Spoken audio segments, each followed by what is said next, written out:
Whenever you're in places that have a lot of shade and dappled light coming through, one of the things to always look for, something to grab your eye, is basically to watch where the light catches.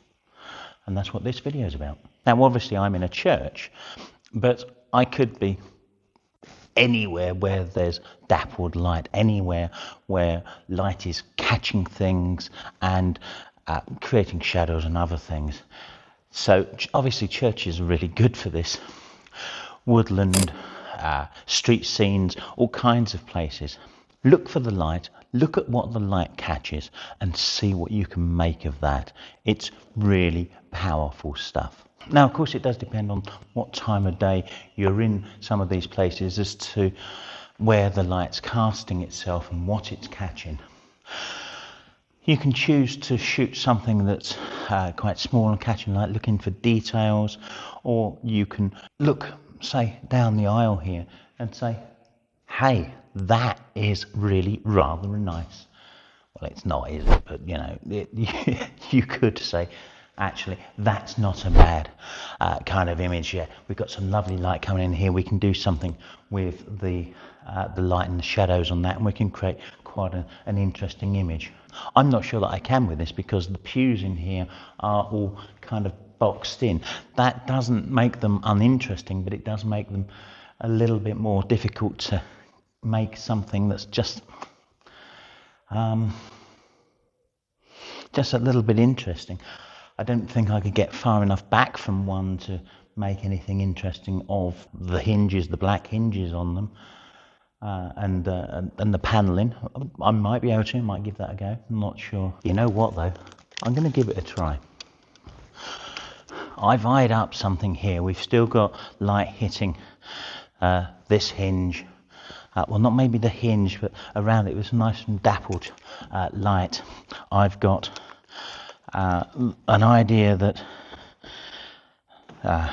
kind of 16 mil, something like that. It's kind of working here. It's really not too bad. We're managing to catch the inserts, the relief of these a little bit as well. The light is really getting that nicely. So there's some real kind of deafeningness. It is definitely a shot of two halves. There's also something else that is getting very much in the shot. Let me show you. It's this frame up here, so I've got to be very careful of that because that kind of destroys it. I want to keep it really quite simple.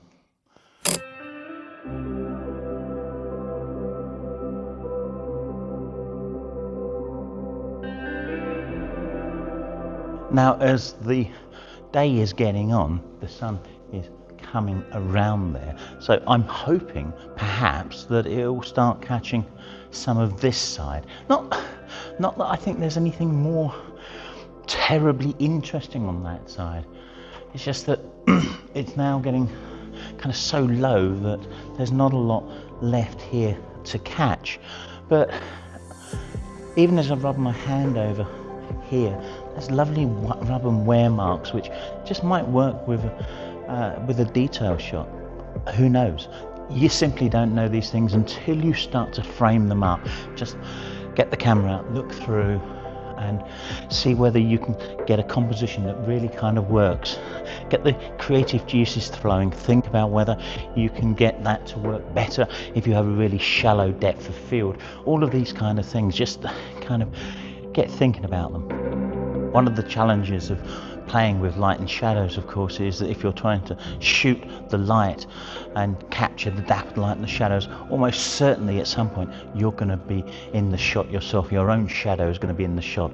So always bear this in mind because you're going to be in really rather sharp focus in some of these images, and obviously you really don't want to be there. So in order to be out of the shot myself, I'm going to use the tripod. I might end up with some of the tripod in the shot. Haven't set it up yet, but I'll tell you something, it's a whole lot easier hiding the tripod than it is some fat fella. I don't know whether this shot's going to work in any way, shape or form. I'm kind of captivated by the lights and the darks on it. So much so that I'm kind of struggling to see whether there's any meaningful definition and what do I focus on. A wide aperture, or wide-ish, it was set at 5.6. I'm going to push it down to 4, and obviously I'm still in the shot, so I'm going to put this onto a 2-second timer and get out of the way.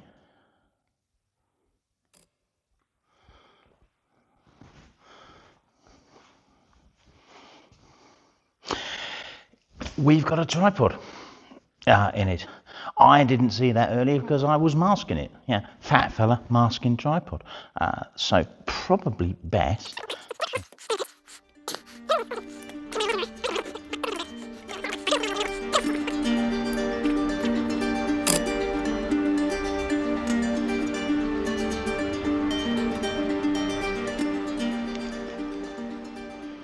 Oh yes, that's interesting. Looking a bit more into the light.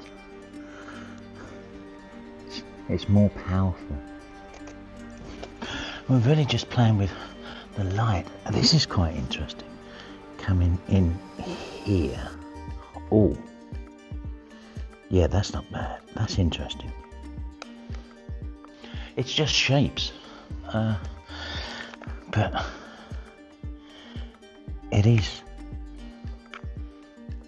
it's different. It's very, very different. You need to kind of get up. Oh yes, that's nice. You can find images in the most bizarre places. They're there to be found. You've just got to look. You've just got to empty your mind of ideas and concepts or things that are kind of trapping you into thinking, I've got to get a shot like this or a shot like that. The shots are everywhere. I think what I just shot there is really rather nice. I might be wrong. I don't know. But what you're seeing me do is go around and experiment. And I always say this, I'm sure you'll agree. In the back of the camera, in the viewfinder, it might be very different from what it will be like when you get back and get it onto a bigger screen. It just might not enlarge, and it might not transfer properly. You know, there might be things you haven't seen. There might be all kinds of things. Not everything translates, but lots of things do. And if you don't give it a punt, you'll never know. This is what everything's about. You won't progress, you won't grow as a photographer if you stop looking for things, if you don't open your mind to different things, because you might not be particularly into abstract, but if you stop looking at things that are possibly abstract because, well, I'm not really into it, the problem is that you can forget other things.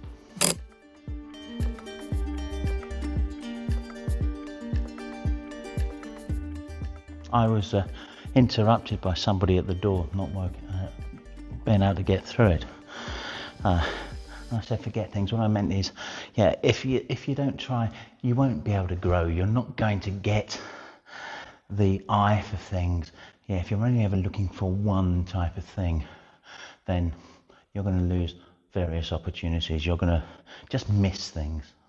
Yeah, somebody at the door, teenager. You're coming in? Yeah, what fun. Now I absolutely can't lay claim to this. A chap came in a minute ago, disturbed my recording, how dare he? And then he shot something that was really rather amazing. I didn't see it. We're always learning, we're always picking up tips from somewhere else, aren't we? And he was just getting low down here, facing the main aisle window, which has got the sun. It's just off now, and it's streaming down this aisle. Nice low shot, really smallish aperture to get a sun star off of it, and underexposed. And I think there's a really interesting shot here. Let me know what you think. And it's not my idea. I didn't get his name. He's local, lives in Sheringham. If he ever watches this, Thank you very much. It was a nice chatting to you.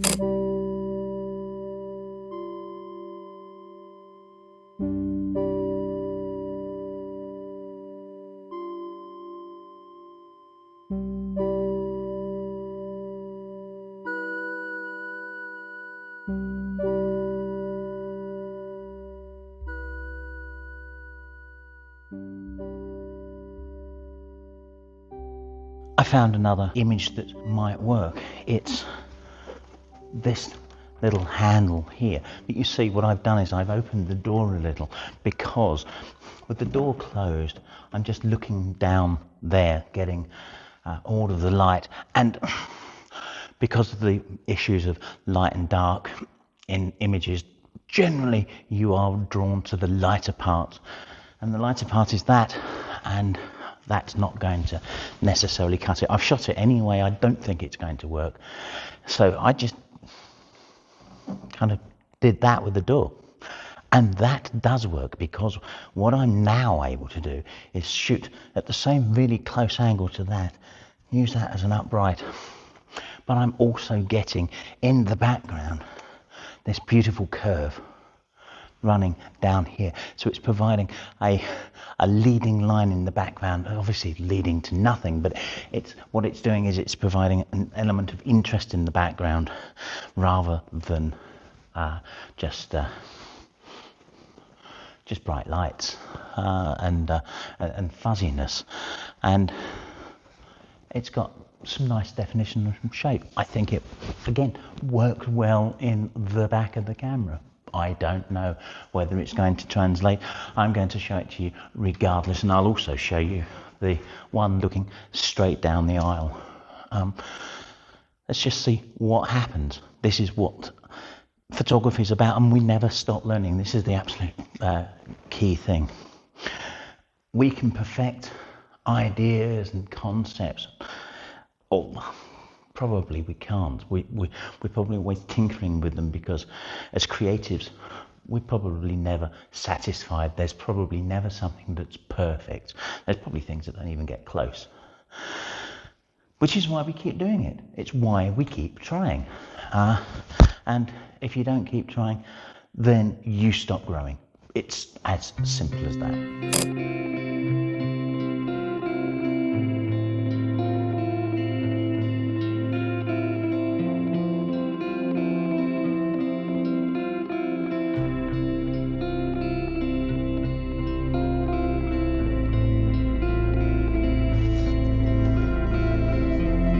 So the takeaway is always just get out there and practice. I think the chap coming in is absolute evidence, if ever we needed it, that there is always something else to learn from other people who've experienced something else. They've tried something else. They're getting shots that they like, and it's not a shot that I was thinking of at this time. It's obviously a kind of shot that I would have shot before. I shoot down the aisles of churches quite a lot. I do ICM down the churches. In fact, you can check out a video which is, I don't know, it's up there somewhere, on ICM in churches. It's really very abstract stuff. The point is very much now that,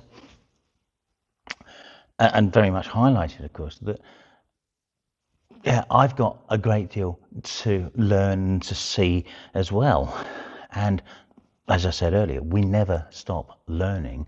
We never stop creating new ideas, new images, new everything. You know, this is a process, it's a lifelong process. You never finish photography. There's always something else out there. There's always something else to see. There's always something else to capture. There's always different ways of capturing the same thing that you see day in, day out. Just go and keep at it.